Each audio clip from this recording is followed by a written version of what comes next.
Good morning students. मैं doctor Dilip Pipra, सहआचार्य, अर्थशास्त्र विभाग, राजकीय महाविद्यालय नाथद्वारा।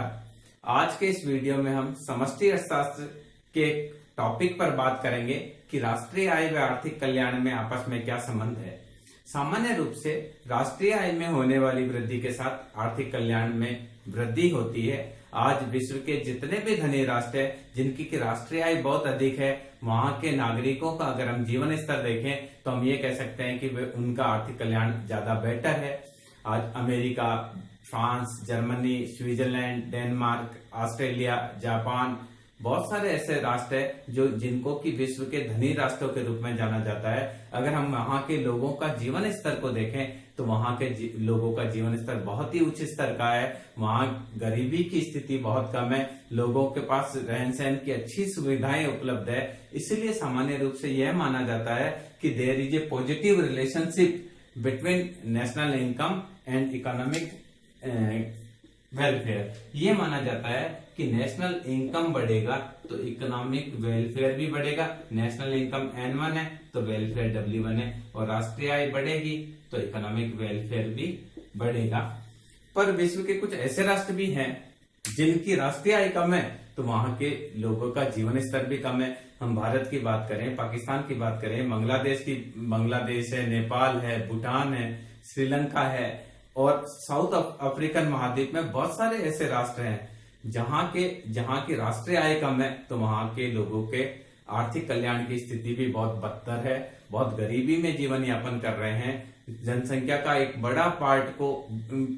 भाग को जीवन की मूलभूत आवश्यकताएं भी पूरी नहीं मिल पाती है। इस आधार पर यह हम कह सकते हैं कि सामान्य रूप से राष्ट्रीय आय व आर्थिक कल्याण में धनात्मक संबंध होता है, अर्थात राष्ट्रीय आय में वृद्धि होती है तो उसके साथ साथ आर्थिक कल्याण भी बढ़ता है, और राष्ट्र की राष्ट्रीय आय में कमी होती है तो आर्थिक कल्याण में भी कमी होती है। परंतु हम 100% यह नहीं कह सकते कि हर स्थिति में राष्ट्रीय आय में होने वाली वृद्धि के साथ आर्थिक कल्याण बढ़ेगा ही। कई बार ऐसा होता है कि जो खर्चा किया जाता है, नागरिकों का जो रहन सहन का स्तर होता है, नागरिकों के द्वारा जो खर्च किया जाता है, या जो राष्ट्र के द्वारा राष्ट्रीय आय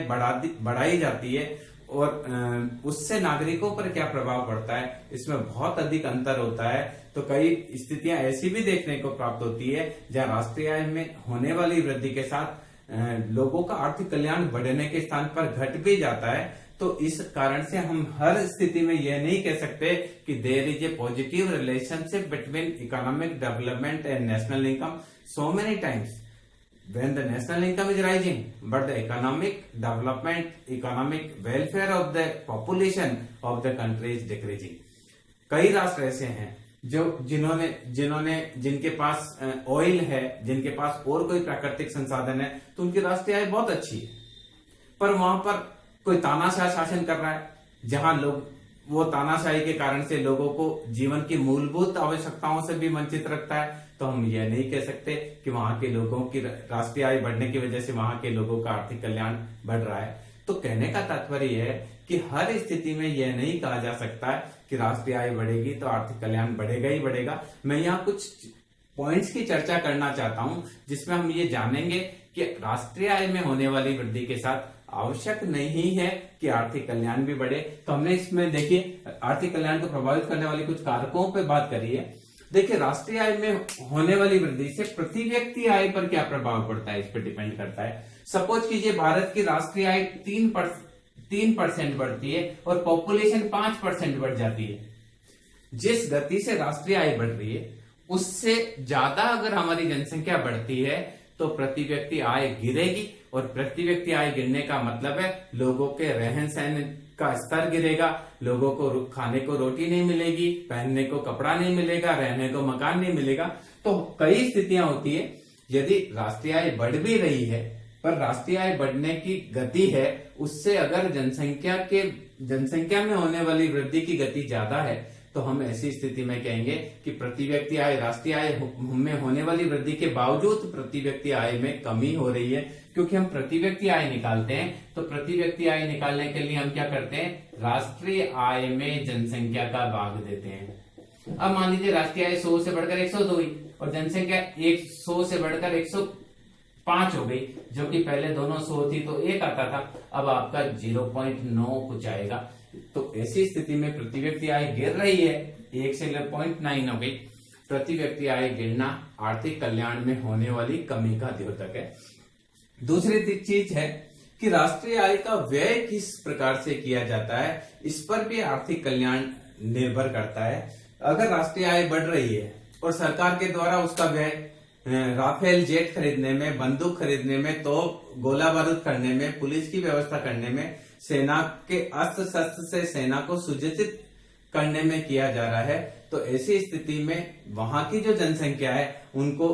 जीवन की मूलभूत आवश्यकताएं जैसे रोटी है, कपड़ा है, मकान है, पेन, बहुत सारी ऐसी मूलभूत आवश्यकताएं हैं, शिक्षा है, स्वास्थ्य है, यातायात के साधन है, परिवहन व संचार के साधन है, वो नहीं मिल पाएंगे। तो ऐसी स्थिति में उनका आर्थिक कल्याण नहीं बढ़ेगा। इसका तात्पर्य यह है कि राष्ट्रीय आय बढ़ने के साथ राष्ट्रीय आय का व्यय किस प्रकार से किया जा रहा है, इस पर भी आर्थिक कल्याण निर्भर होता है। अगर सरकार के द्वारा जीवन की मूलभूत और अनिवार्य आवश्यकताओं पर और जनसंख्या के बड़े तबके की अनिवार्य आवश्यकताओं को पूरा करने पर अगर खर्चा किया जाता है, व्यय राष्ट्रीय आय का व्यय किया जाता है, तो आर्थिक कल्याण बढ़ेगा। पर सरकार के द्वारा जो बढ़ी हुई राष्ट्रीय आय है उसको बंदूक, तोप, गोला बारूद या और कोई लग्जरी आइटम है, मंत्रियों के लिए बड़ी बड़ी जेट प्लेन खरीदना है, मंत्रियों के लिए अच्छी गाड़ियां खरीदना है, 5 स्टार होटल में उनको सुविधा देना है, इस प्रकार के अपव्ययपूर्ण व्यय किए जाते हैं, तो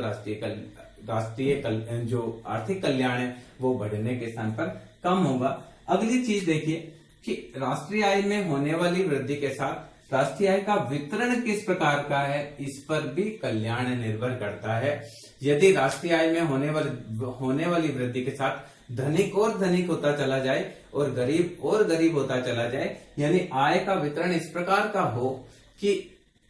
आय की असमानता बढ़ाने वाला हो, जिनके पास पहले से ही पैसा है उनका पैसा और ज्यादा बढ़े और जो गरीब जनता है उनकी आय बढ़ने के स्थान पर घट रही हो, मध्यम वर्ग है और गरीब वर्ग है वो और गरीब होता चला जाए और धनिक होता चला जाए, तो ऐसी स्थिति में आर्थिक कल्याण बढ़ने के स्थान पर घटेगा। हालांकि राष्ट्रीय आय बढ़ी है पर हम ये नहीं कह सकते कि आर्थिक कल्याण बढ़ा है। अगर किसी स्थिति में मान लीजिए जो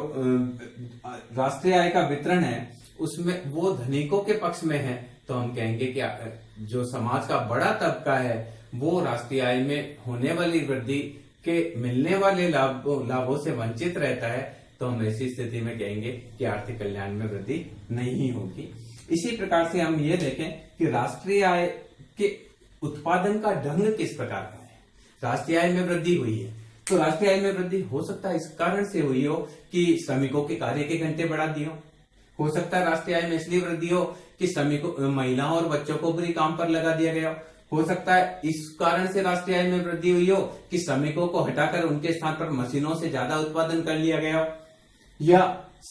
श्रमिकों को जबरदस्ती काम करवाया गया हो, या उनको काम की ऐसी परिस्थितियों में काम कराया हो जो कि अनुकूल नहीं हो। तो ऐसी स्थिति में उत्पादन बढ़ेगा, उत्पादन बढ़ने से राष्ट्रीय आय बढ़ेगी, पर हम ये नहीं कहेंगे कि यहाँ आर्थिक कल्याण बढ़ा है। हाँ, उत्पादन बढ़ाने के साथ हमने श्रमिकों को पहले से अच्छी सुविधाएं दी हो, उनको आवास की बेहतर सुविधाएं दी हो, उनके स्वास्थ्य का समुचित देखभाल किया गया हो, उनके बच्चों को स्कूल भेजा गया हो, महिलाओं और उनको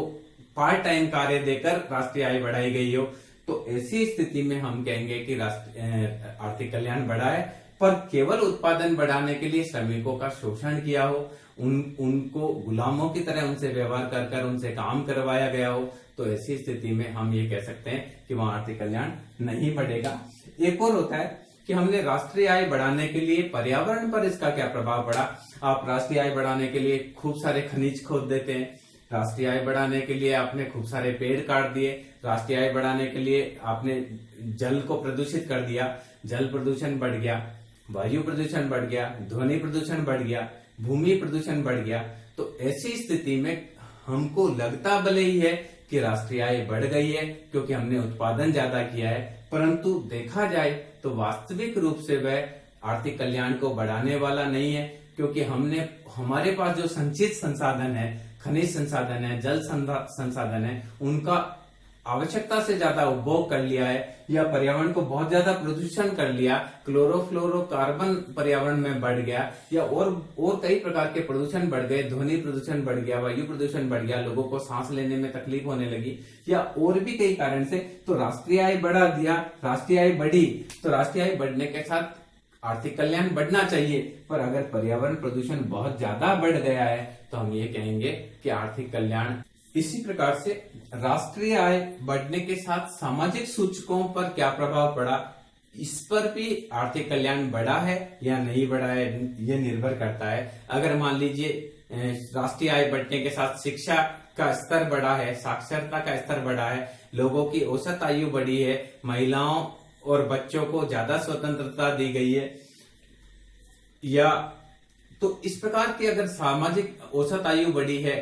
महिलाओं के प्रजनन के दौरान होने वाली मृत्यु दर कम हुई है, शिशु मृत्यु दर कम हुई है, इस प्रकार अगर सामाजिक सूचकांकों में सुधार हुआ है तो हम कहेंगे कि आर्थिक कल्याण में वृद्धि हुई है। पर अगर राष्ट्रीय आय बढ़ी है पर सामाजिक सूचकांकों में कोई प्रभाव नहीं पड़ा, अर्थात जैसे बच्चों को शिक्षा से हटाकर फैक्ट्रियों में काम पर लगा दिया गया, महिलाओं को जो उस समय उनका रेस्ट करने का समय होता है उस समय उनको जबरदस्ती कुछ काम करवा दिया हो, बंधुआ मजदूर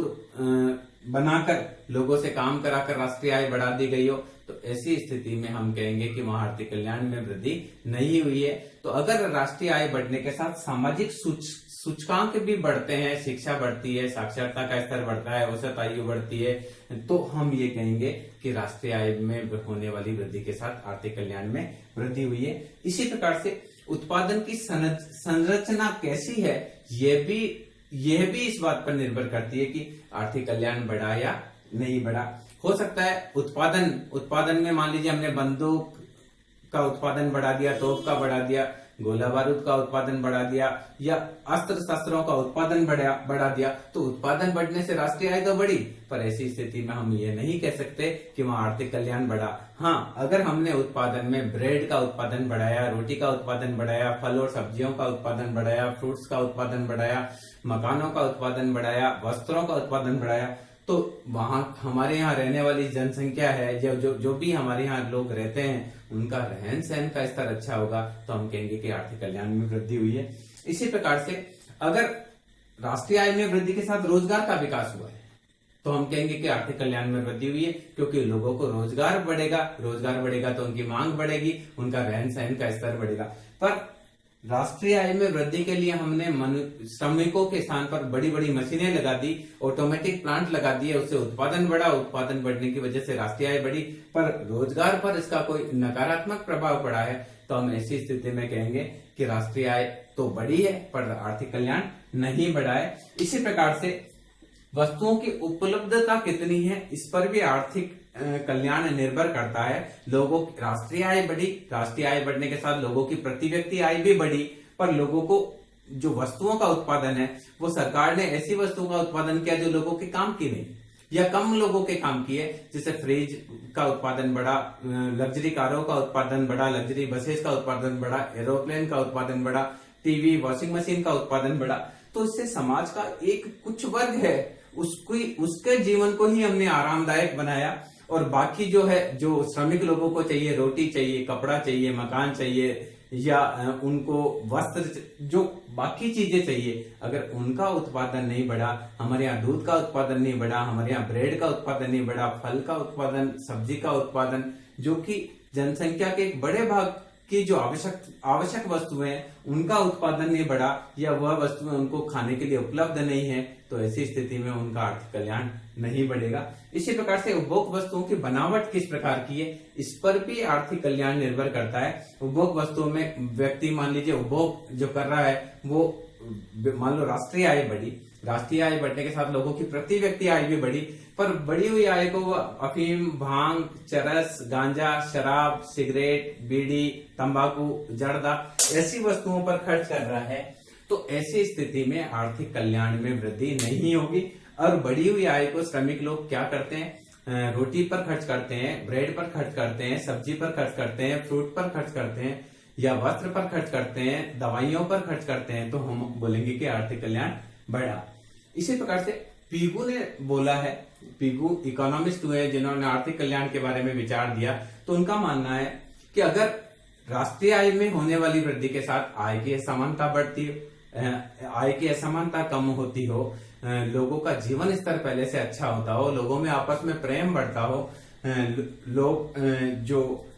तो ऐसी स्थिति में आर्थिक कल्याण में वृद्धि होगी, अदरवाइज आर्थिक कल्याण में वृद्धि नहीं होगी। आधुनिक जो अर्थशास्त्री है उनका ये मानना है कि राष्ट्रीय आय में होने वाली वृद्धि के साथ हर स्थिति में आर्थिक कल्याण बढ़े, ये आवश्यक नहीं है। वो ये कहते हैं कि राष्ट्रीय आय वही रहे पर लोगों में वृद्ध व्यक्तियों के प्रति सम्मान बढ़े, पति पत्नियों के बीच में आपसी सामंजस्य बढ़े, आप विभिन्न जनसंख्या के बीच में भाईचारा बढ़े, वर्ग संघर्ष कम हो, सांप्रदायिकता कम हो, अल्पसंख्यकों के अधिकारों को सुरक्षित रखा जाए, इस समाज में शांति हो, आतंकवादी गतिविधियां कम हो, नक्सली गतिविधियां कम हो, आपस में पॉलिटिशियंस आपस में झगड़ा नहीं करे, तो इस प्रकार की स्थिति हो तो हम कहेंगे कि आर्थिक कल्याण बढ़ा है। भले ही राष्ट्रीय आय नहीं बढ़े, भले ही प्रति व्यक्ति आय नहीं बढ़े, पर लोगों का जीवन पहले से ज्यादा शांतिपूर्ण हो, तब भी हम उसको आर्थिक कल्याण में वृद्धि बताएंगे। तो आधुनिक अर्थशास्त्री ये कहते हैं कि देश में अमन रहे, देश में शांति रहे, देश धीरे धीरे विकसित हो, आपस में वर्ग संघर्ष नहीं हो, सांप्रदायिकता से देश दूर रहे, नक्सली गतिविधियों से दूर रहे, आतंकवादी जैसी गतियां, कठोर जो धर्म अंधता जो है उनसे अगर दूर रहे, तो भले राष्ट्रीय आय न बढ़े, भले प्रति व्यक्ति आय न बढ़े, तब भी आर्थिक कल्याण में वृद्धि होगी। इसी प्रकार से कुछ इकोनॉमिस्ट ये मानते हैं कि विशुद्ध आर्थिक कल्याण की स्थिति क्या है। आपने उत्पादन किया, उत्पादन करने की वजह से आपका जो पॉजिटिव हुआ उससे पर्यावरण प्रदूषण आपका कितना हुआ, जनसंख्या को कितना नुकसान हुआ, कितना वर्ग संघर्ष हुआ, इन सब कॉस्ट को घटाने के बाद अगर कुछ बचता है तो आर्थिक कल्याण में वृद्धि है। अगर इन सबको घटाने के बाद आपके पास नेगेटिव कुछ बचता है, यानी आपने उत्पादन बढ़ाया, उत्पादन बढ़ाने से समाज में वर्ग संघर्ष होगा, हेव्ज और हेव्ज नॉट, इन दोनों में वर्ग संघर्ष हो गया, श्रमिक और मालिकों में वर्ग संघर्ष हो गया, हड़ताल हो गई, तालाबंदी हो गई, आपस में धर्म के आधार पर लोग लड़ने लगे, तो इस प्रकार, या पर्यावरण प्रदूषण बहुत हो गया, ध्वनि प्रदूषण बहुत ज्यादा हो गया, जल प्रदूषण बहुत ज्यादा हो गया। तो ऐसी स्थिति में वो कह रहे हैं कि जो उत्पादन में वृद्धि हुई है, उत्पादन में वृद्धि के साथ जो भी नुकसान हुआ है, चाहे वो पर्यावरण का नुकसान हुआ है, चाहे वो सामाजिक रूप से नुकसान हुआ है, चाहे वो स्वास्थ्य की दृष्टि से नुकसान हुआ, उन सभी नुकसानों को घटाने के बाद अगर शुद्ध रूप से आपको पॉजिटिव कुछ बचता है तो आर्थिक कल्याण में वृद्धि कहा जाएगा। इस प्रकार से हम ये कह सकते हैं कि सामान्य रूप से अगर देखा जाए तो राष्ट्रीय आय में होने वाली वृद्धि के साथ आर्थिक कल्याण में वृद्धि होती है, पर हर समय हम ये कहें कि जब भी राष्ट्रीय आय बढ़ेगी आर्थिक कल्याण बढ़ेगा, ऐसा कहना उचित नहीं है। हो सकता है राष्ट्रीय आय में वृद्धि हुई, राष्ट्रीय आय में होने वाली वृद्धि के साथ श्रमिकों की आय में भी वृद्धि हुई, पर श्रमिकों ने उनसे अफीम, भांग, चरस, गांजा, जुआ, शराब, इस प्रकार की चीजों पर खर्च करना चालू कर दिया तो राष्ट्रीय आय नहीं बढ़ेगी। राष्ट्रीय आय बढ़ेगी पर उसका आर्थिक कल्याण नहीं बढ़ेगा। तो बहुत सारी ऐसी चीजें हैं जब राष्ट्रीय आय बढ़ती है पर आवश्यक नहीं है कि आर्थिक कल्याण भी बढ़े। Thank you.